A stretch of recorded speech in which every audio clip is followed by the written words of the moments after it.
welcome to the podcast, the best podcast according to my wife. That's not true. She likes other podcasts better. Like 80 other podcasts before, or 81. We're 81, I think. We're probably number 2. It's just like Are we, though? Messy Family Project, probably, and Fountains of Carrots. Those are pretty good. We need like a religious in our team. Yeah, to that'd be rope great. someone in.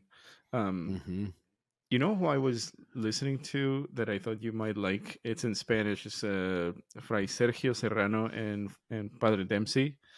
The Bible in a Year in Spanish.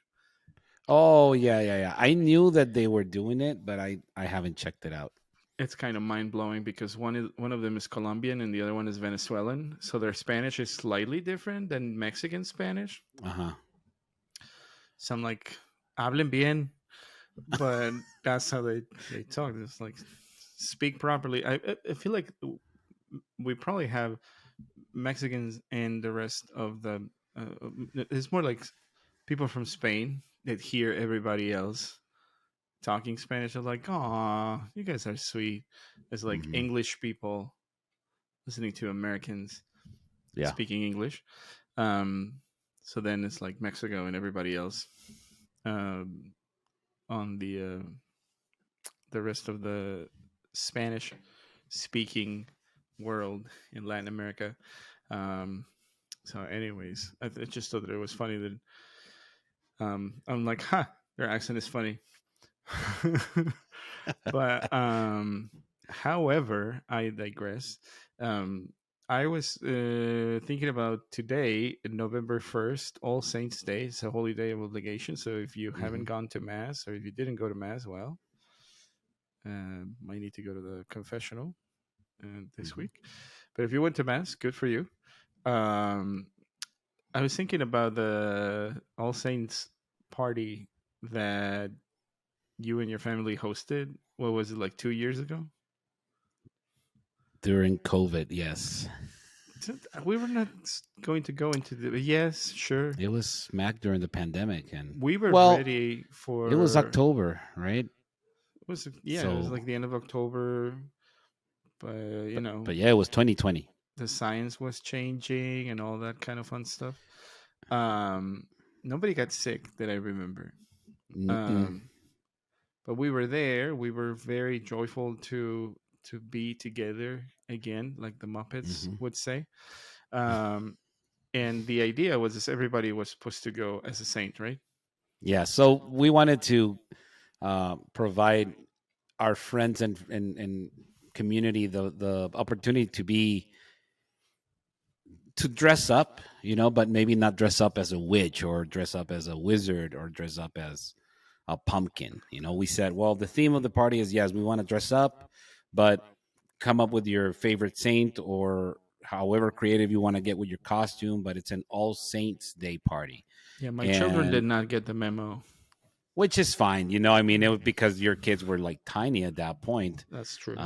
But yeah, just to show that, because Halloween is, for those who don't know, and I think we've discussed it in the podcast, has a lot of Catholic roots, pretty much all of them. Yeah. So we wanted to bring that a little bit back. Yeah. A lot of podcasts have done a better job about talking about Halloween, but we talked about Dia de Muertos. So if you want to check that out, we'll probably put links to that at some point on Instagram. Yeah, so the idea was that everybody dressed up as a saint, and we had the best costume and the best. We had we had a game with the kids. Yeah, games with the kids and whatnot.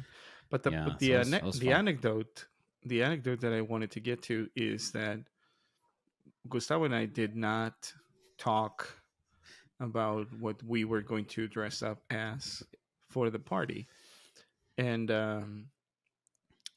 we both are fans of the Franciscan order, St. Francis and company. And I borrowed a tunic, or like a costume of like a Franciscan habit, basically. Habit.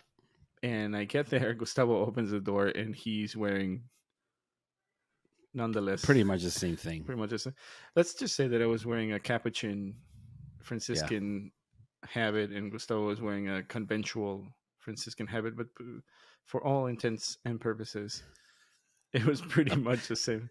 It was like Saint Francis and Bonaventure, basically. Exactly. Um, I outdid you because I had like little birds all over me. Remember? yeah, yeah, yeah. I mean, they Yeah, only know like that it was Francis. It was yeah, obviously that it was Saint Francis. I had like Uh, creatures and birds tacked all over my head and my habit, and it's pretty cool. That was fun. that was about like right before we the idea of a podcast was it was like a proto podcast idea, or Hmm. even we need to do something. Yeah. um but anyways, if you celebrate All Saints that way, that's a fantastic thing. If you didn't know that you could do this, next year is a good time to do that. We just gave you an idea right now. Hopefully that helps someone that is listening.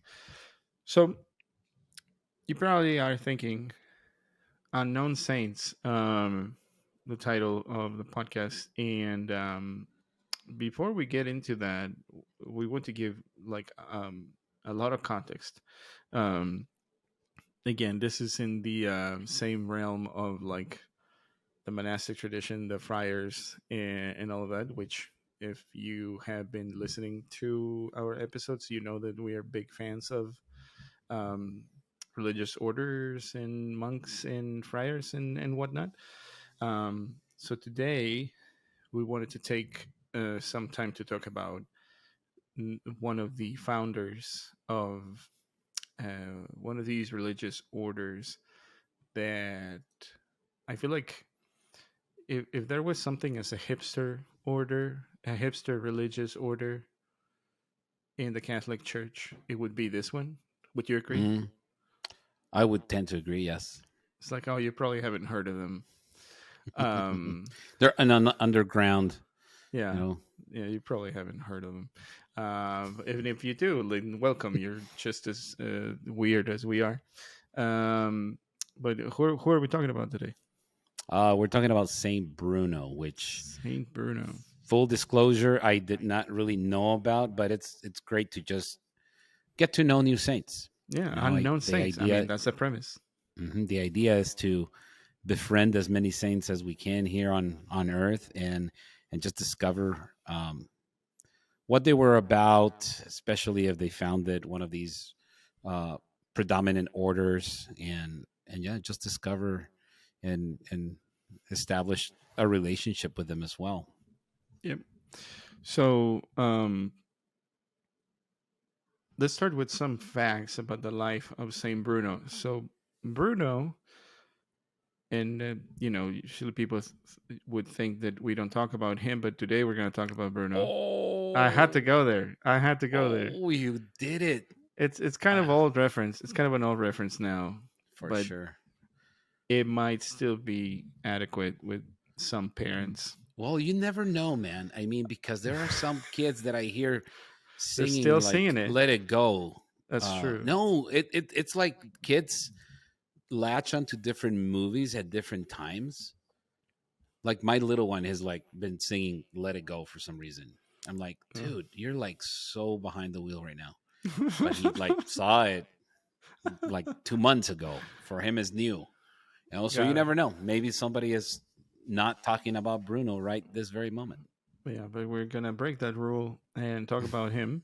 So Bruno was born in Cologne, Germany, in the year 1030, and apparently he was sent to Reims in France to study philosophy and theology. He was preparing to become a priest.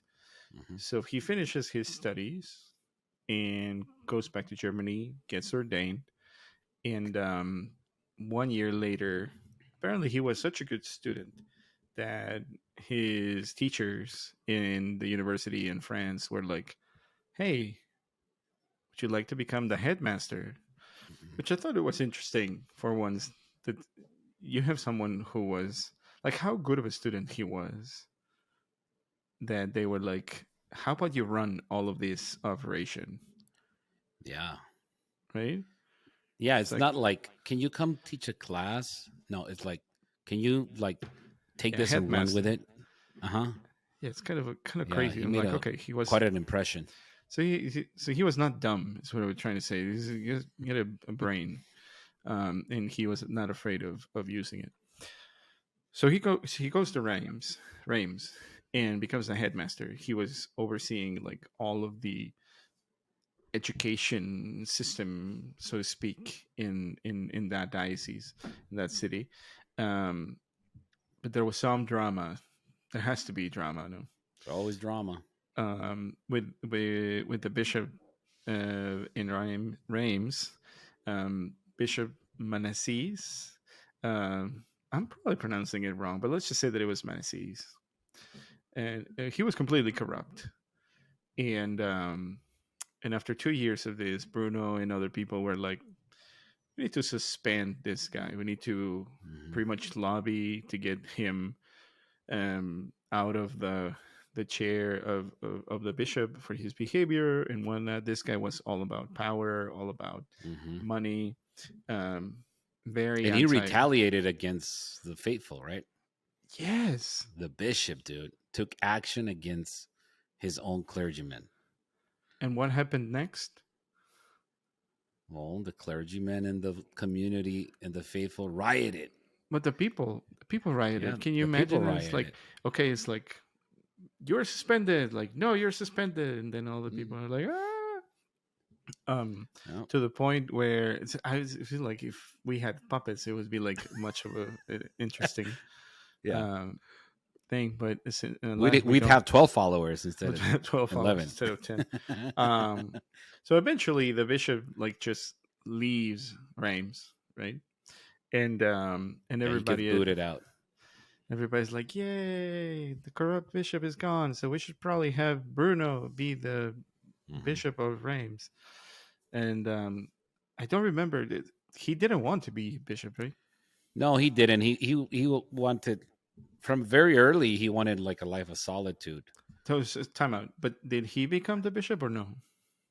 No, That part I don't remember. Okay, he said no, no. I don't. He did not become the bishop. At least I don't recall. Okay, Because so at that point they left to become hermits. he always wanted to be a hermit, right? He had Hmm. this dream of living in solitude and prayer, and it's that at that point in time, I think he goes to. I don't remember the city where he went to. Grenoble, No, before Grenoble, he went to Robert of Molessen, Robert Malem, Malem, Malem. Robert of Uh-huh. Malem, Robert of Malem. Um, it was in a different town. Let me find it because and to the point is Robert of Malem. He I think he was a Benedictine, and he was a hermit already, and he was the abbey of Montier-la-Selle near Troy, um, in France, right? Hmm. So, okay, they met together around 1082, and that was before Bruno went to the Grand Chartreuse. So the interesting part about Robert Omolem is that he went to found the Cistercians, Hmm. and the Cistercians is basically a reformed branch of the Benedictines, right? Yeah, they follow Um, the rule of Saint Benedict. Hmm. yes, and the interesting part about the Cistercians, in my opinion, is that you don't necessarily hear a lot about Robert of Molem. You hear more about Saint Bernard of Clairvaux, um, who was I guess, the one that made them famous in a way. Yes. But all this to say that around 1082, two founders of two very important religious orders in the Catholic world were hanging out together, which is kind of cool Mm-hmm. to think about. So Robert of Malem, Bruno was with him for a while before um, he got some land. Excuse me, in Grenoble, like you were talking about, and Oh, he was invited, right, by the Bishop of Grenoble. Saint Hugh, Mm-hmm. and the idea was that the place was unsuitable and like inhospitable. Mm-hmm. It was a desert. It was mountainous terrain. It was inaccessible. Um, so he was like, "Great. There's going to be silence. There's going to be poverty, and there's going to be small numbers because we're going to be in such a rough terrain and so secluded from everything else that there's no way that people are going to want to do this. And I'm going to have my way and be a hermit." So he starts with like 6 of his companions, a hermitage in Grenoble, which ended up um, being called the Grand Chartreuse. Chartreuse because it was the region, so I think that's where it comes from. Chartreuse in Grenoble. So Le Grand Chartreuse, the Great Chartreuse, which is also a color, but we'll get Mm-hmm. into that later. Um, so, anyways, they are in the desert, and this is around 1084, and they start building an oratory with small individual cells, and they were not like one next to each other. They were like dispersed, like one over Mm-hmm. here, one over there. Very simple thing, very simple cells. They have very simple things as well. You had like a table, a kneeler, a chair, an image of the Blessed Mother, a desk, Mm-hmm. your Writing Bible, materials. yeah, your wood burning stove, so you don't freeze to death. Um, and I thought that was interesting. Didn't, I forgot more than I didn't remember. I forgot that the Carthusians are not necessarily an order that lives in community. Mm-mm. They eat their meals, their 2 meals By a day themselves. by themselves. The only time that they interact with other brothers is for prayer, for matins and vespers, holy mass.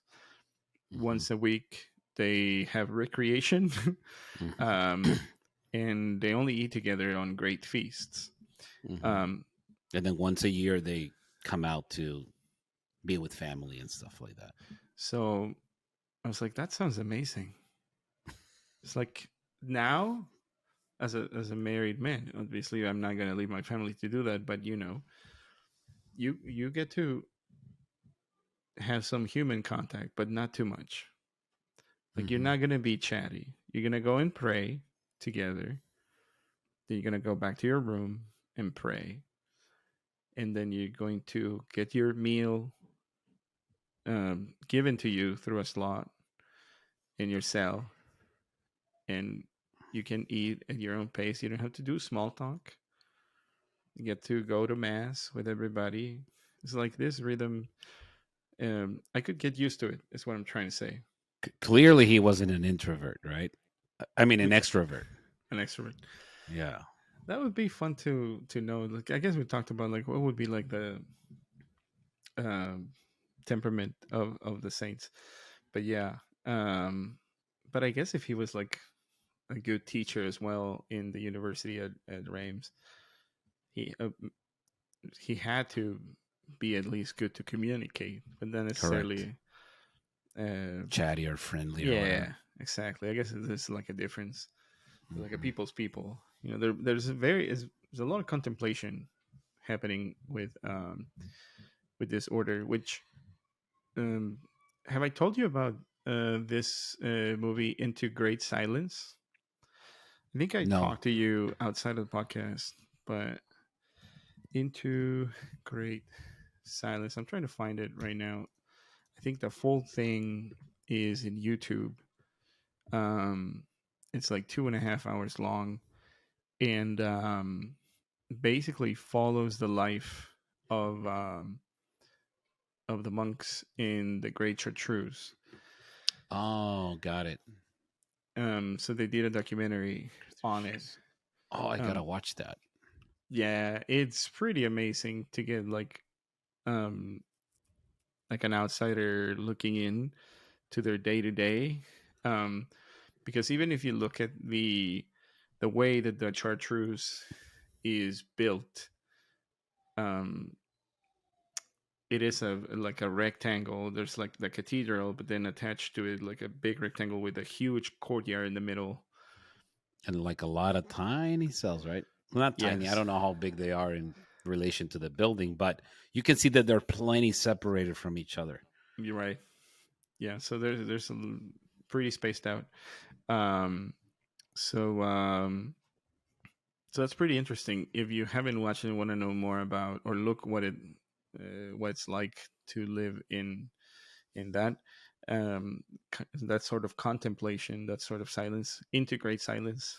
You'll probably find it on YouTube. Um, all right, where are we at? So they only eat together great feast.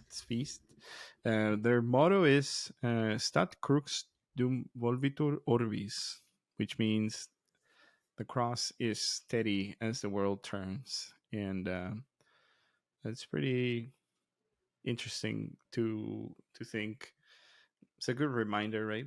It's like Mm-hmm. a lot of things can be happening in the world, especially in our days. Yeah. That the cross is still there. It's a rock, and The they turbulent certainly times, because lived he that. exactly they lived through that turbulent time for sure. Yeah, I have a timeline for that Gustavo allowed me to make a revision history of the Chartreuse that we will probably get to. Is there's a lot of tragedy in the history of the Chartreuse. Just so you know, guys, we're trying to let you know a little bit about. Um, we'll get to the point Yeah, eventually. this is the cheery part of the episode, This is the actually. cheer. Yeah, yeah, yeah. So speaking about it being cheery, so 700 years after the Chartreuse was founded, or like the Carthusian order was founded, yeah, around 1784. Um, the whole scenery in Chartreuse was changed. So it went from a desert to a garden. So they had all of these herbs and botanicals and whatnot that they started messing with it and creating things. And one of the things that they created was green chartreuse, which is a herbal liqueur, which is a digestive. Um, it also happens to be one of my favorite ingredients to make cocktails with, especially one of my favorite cocktails, which is the last word. The last word um, was invented in 1915 in Detroit Athletic Club in Michigan. 1915, Detroit, Michigan, Solanas Casey, Green Hmm. Chartreuse. See what I'm saying? Yeah, Um, it's like the 7 degrees of separation with Kevin yeah. Bacon, right? Except with booze. So yeah, if you never had a green chartreuse, is it's pretty tasty. It is equal parts gin, green chartreuse, lemon juice, and maraschino liqueur. Um, very good. I think I made you a Yeah, last word before, right? yeah. By the way, that's one of the things that I miss about recording in person. That's That you true. would Make a liquor us cocktail. up. Yeah. It's that's probably why like the episodes maybe from like episode 1 through episode 46, they might be like, why are these guys like so animated? And it's like, yeah, they were totally drinking. No, They but you remember that's when we started doing like 3 episodes in one night. Oh yeah, we were getting And by the third delirious, episode, we were like, okay. delirious. Um.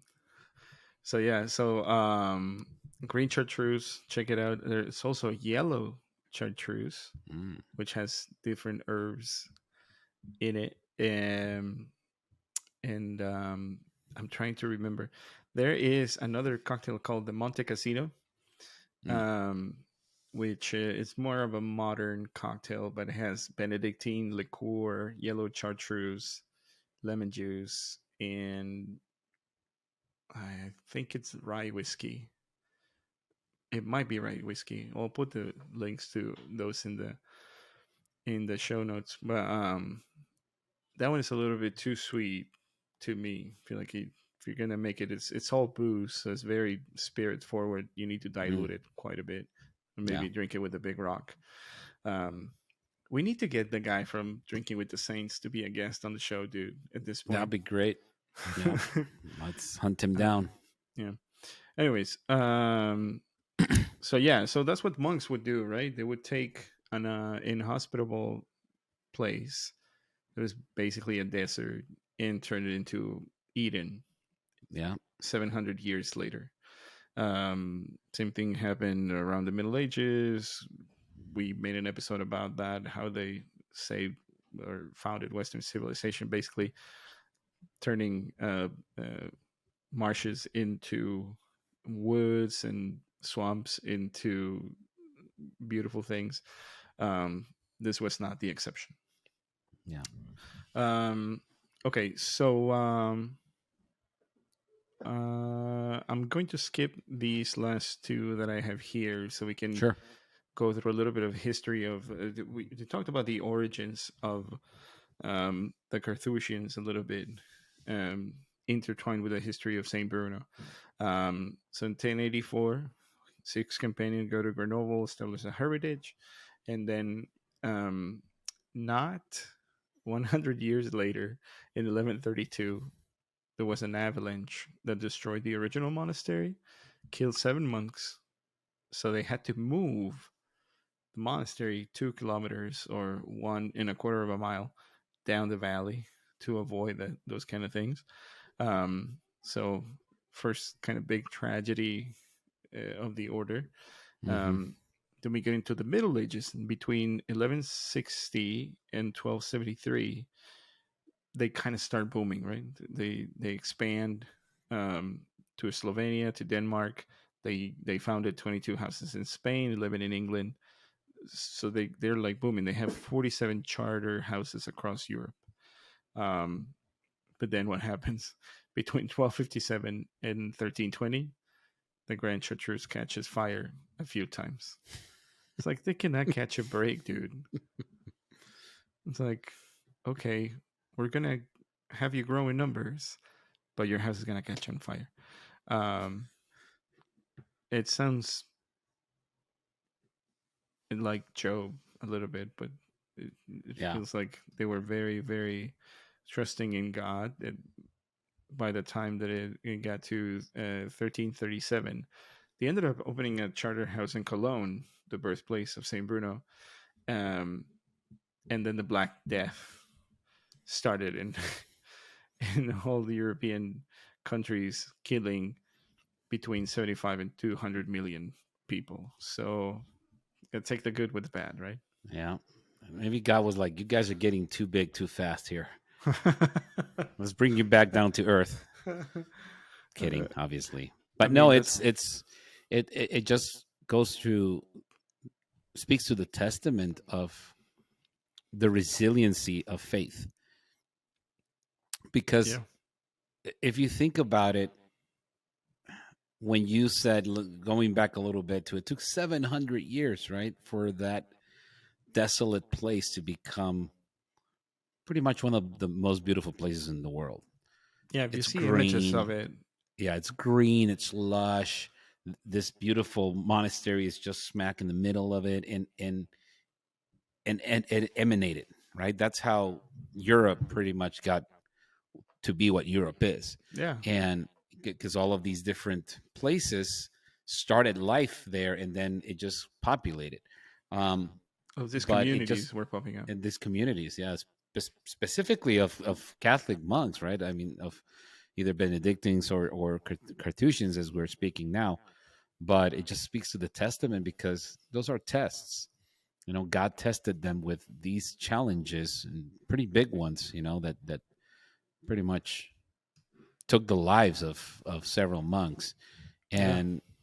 and it's not like it happened in the span of a couple of years either, but We're it's talking like still 900 years of the order yeah so far. 900 years in but it didn't disrupt. I think the order was so well established that even with those setbacks, if you want to call it a setback, which I think it's very loosely termed for what happened to them, they thrive still. So hats off to them. Yeah. And then let's go over a few more time periods.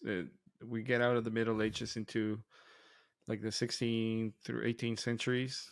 Um, we have the English Reformation around 1535. 50 monks are martyred during that because they were already in England. In 1562, Calvinists sack and burn the Grand Chartreuse, which I would never picture a Calvinist. It's just like, to me, Protestants seems like all friendly and want you Mm-hmm. to go to their megachurch. But back then, it was not the case. How 1676, you we're think they gonna, got those mega churches then? yeah, Huh? that's good. So now we're gonna get all the Protestants on our backs. It's like they don't listen to this podcast; they know that it's Catholic podcast. Okay, but if you have Protestant friends, Yeah. just invite them Call to him mass. over. Yeah, Mm-hmm. 1676, the Grand Church catches fire again. I'm like, can we do something about the fire? Yeah, but you make it out of stone or something, not wood. I don't know. Is this thing built out of straw or what? It's like the three The three little piggies. pigs, right? Yeah. Uh, Finally learned the lesson. Just kidding. But around this time, they have 160 charter houses, and the order has produced 2,500 priests, 1,300 brothers, and 70 nuns. So very fruitful. Then, unfortunately, on 1805, we get the French Revolution, which is like they're going through revisionist history, sort of, from like the point of view of the Carthusians. To me, is fascinating, and hopefully, Mm-hmm. you guys are still awake while I'm doing this. I don't know. Some people might be like sleeping. In 1805, around 24 houses are closed, and then between 1790 and 1794, right before they closed the houses, they started to guillotine monks. They imprisoned them, Yikes. and then they dispersed the rest that weren't killed to like Italy or Switzerland, where they also had charter houses. Um, so yeah, a lot of martyrs that we will probably not know about, and that's kind of like the unknown saints thematic that we are getting to. So just think about those things. We'll get to that point. We promise that we have a point.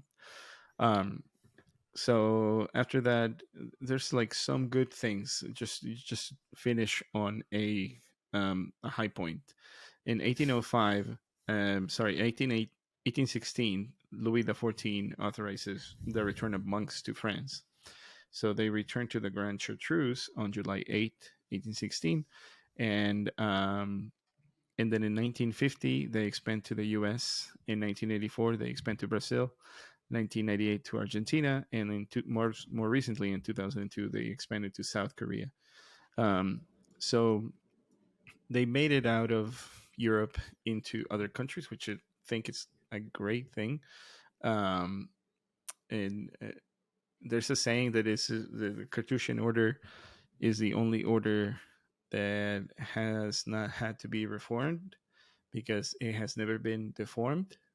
Mm, So I thought it was very interesting. I The like that. Franciscans have been reformed, the Benedictines have been reformed, the Carmelites have been reformed. Not so sure about the Dominicans and the Jesuits, but maybe, probably. Um, However, um, there's another Latin saying about the Carthusians um, that I'm probably going to butcher right now. It says Cartusia sanctus facit, sed non pate facit, which means the Chartreuse make saints, but does not make them known. So we talked about all of these monks that were martyred, and in Saint Bruno, which actually Saint Bruno was not actually formally canonized Mm-mm. like other saints have been canonized. I think it was Pope uh, Clement X who extended his feast day to the whole church in 1674. It might have been like a local feast day of like France. I Um, think that's what it was. He was a saint more by popular demand than by popular anything. demand. Yeah. And then the Pope included his feast day to be accessible to the whole church. Yes, because they don't have like the Carthusians don't have a postulator in Rome like any other orders to request the canonization of members of the order. Um, and this is kind of insane for me to think about because um, I was reading The Power of Silence by Cardinal Sarah, and he talks a lot about the Carthusians in the book. Um, to basically, he was mentioning something that like really stuck with me is that all the Carthusians write anonymously, so they Mm. cannot claim their work. So that's one. There are none unknown in that way, and two, um, they are buried in the ground, obviously, but there's no marker or anything to say like here lies so and so. They are just on unmarked tombs Tombs. in the cemetery of the monastery. Wow. Um, so if their writings are, you know, we will never know of a canonized Carthusian saint, and based on all of the things that we just talked about, how contemplative they are in the way that they pray and live, I am willing to bet that there's some saints that were like pretty holy while they were on this side of the veil. Um, what do you think of that? I would agree with that. I think it's hard to fathom living a life like that. Mm-hmm. I think it's good to know about it. The fact that there are people that just dedicated their lives to service, to the love of God, to the love of neighbor, and To prayer. no love to themselves and prayer. It's pretty much the litany of humility embodied, right? Yeah. When you pray the litany of humility, you're like, okay, I'm not checking any of these boxes off, but I'd like to. These men did, right. That's what they that devoted their lives to not themselves, which is pretty foreign to somebody to hear that today, because we To want the recognition. yeah, we just crave that as humans. um but yeah, this is a great example to realize that we can emulate some of these characteristics, and it's not going to hurt us. Is actually going to help us in our journey to Yeah. stop thinking about ourselves so much. I mean, granted, they didn't have social media back then, so if we do it now, I think it's more of a merit to us. I know. I wonder if the Carthusian order has a TikTok. I know, right? Just kidding. Yeah. It would just be like 30 seconds of silence. Just a black picture, 0 words. I know. Stop scrolling. Um, this is what it's like to be a Carthusian. Mm-hmm. We should start an Instagram account for them. It's just black photos. Just fans of the Carthusians, dude. Nothing. Just like Just 0. a picture of the Blessed Sacrament with like Mhm. silence. We should probably do it just for We fun. should probably do it. Yeah, we Um, should do another podcast and call it the Carthusians or the Forgotten Saints. the Forgotten Saint. Well, the thing Not about unknown saints, unknown you you saints. you trigger something in my brain just when you said that. Two things, but one's more important than the other. The other one is like me trying to be funny. So I'll go with the one that is actually substantial. Um, unknown saints are going to be there's going to be a lot of them, right? You think Hmm. about it. Everyone who is in heaven right now is a saint. There's no other way around it. Yep.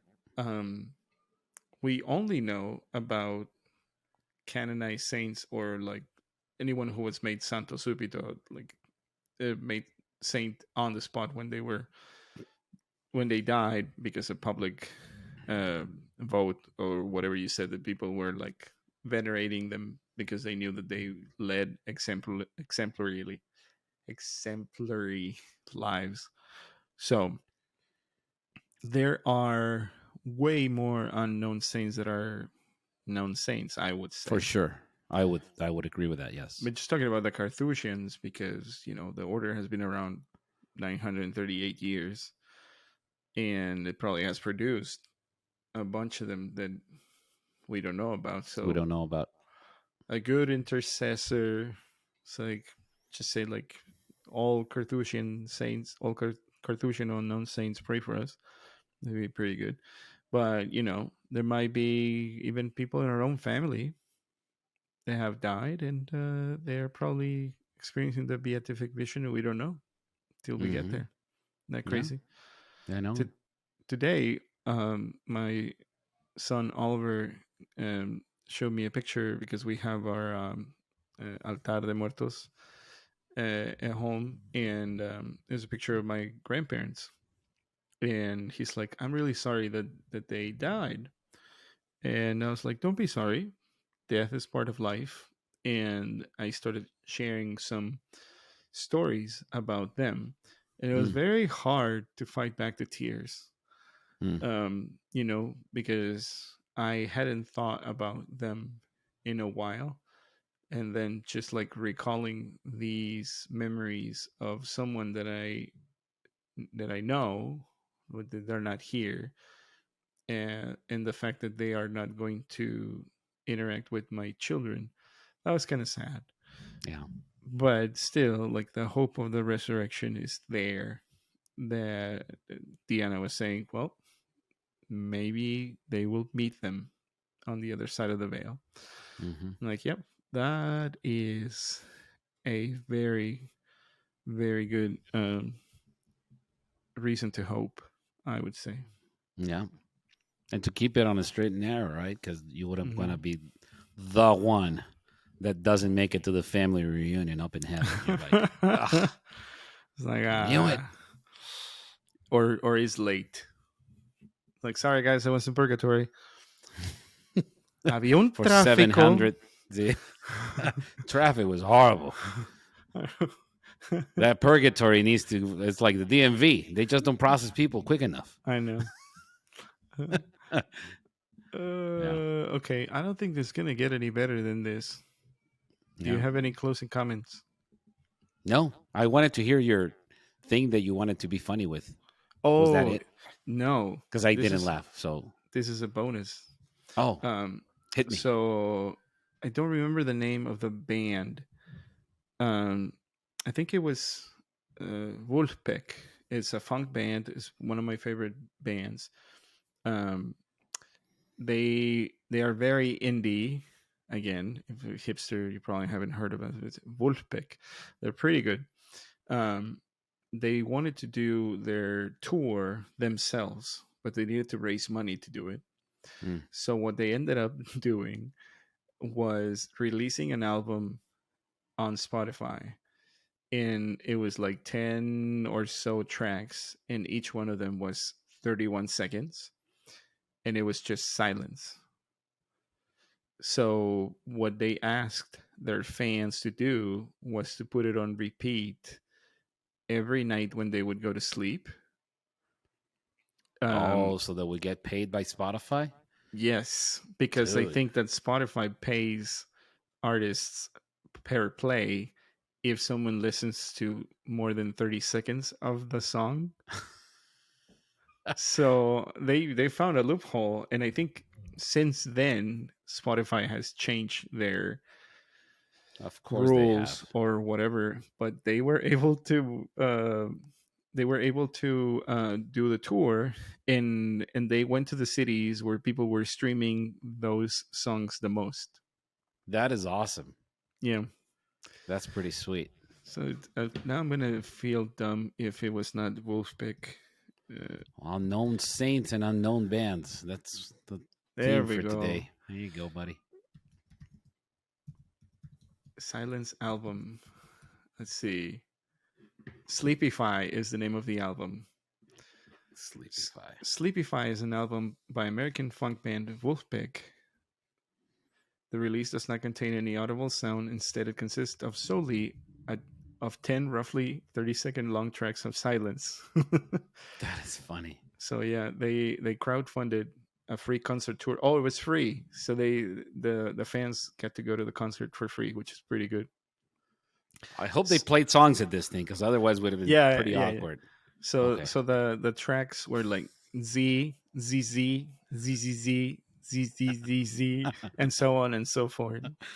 So they made something like $19,655. That's awesome. So it was a very clever stunt. You imagine you get into the show, you're like, all right, we're gonna play the hits that got us here. But it's only 5 minutes and 16 seconds. It's just The silence. whole album. There's just silence for 5 minutes, and then it's like, good night. We'll see you next year. We were Vulfpeck. So, anyways, see, that made you laugh a little bit. Hopefully, it made you laugh while you're listening at home. It did. I didn't have expectations that I would laugh because you said it wasn't going to be funny, but no, I said that I wanted to be funny. Oh, I which is slightly different. And it's like I didn't want to do it for my sake to sound like, ooh. Uno escucha lo que quiere. I know. It's like, I'm so interesting. I listen to bands that not a lot of people listen to. No, but and seriously, I know about saints nobody knows about. I know. It's religious order that are so obscure. But if you have listened to the podcast, that's our bread and butter, basically. Yeah. And with that, I think we're going to wrap it up. And we thank you for listening to this episode. If you like the podcast, got something out of it, share it, review it, put 5 stars on it. Thank you for the 2 people that gave us new reviews. Actually, we don't know their actual names because they like used the handle that was kind of not a name. But thank you. They're unknown reviewers. Unknown reviewer. Yeah, that's a theme. There we go. Yeah, thank you for listening. Share, like, subscribe. Go to Barbatos. I forgot. direct.me/Barbatos. Oh, our website's down. If you go out to our was website and you hacked. don't find nothing, it's That's forthcoming. on purpose. I'm working on it. Yes. If yes, And we're if you are the working on person that hacked our website, God bless you. I know. You're God forcing bless that me hacker. to step up my game and Not put some hosted type in of WordPress. security. Exactly. Put Gonna some have type to of security behind the site. Who knew? Have to end up doing it in Squarespace or something like that. But anyways, thank you for listening. God bless you. Talk to you next week, and bless Celeste Casey. Pray for us. Until the next All time. saints and all saints. And all unknown saints, pray for us. Pray for us.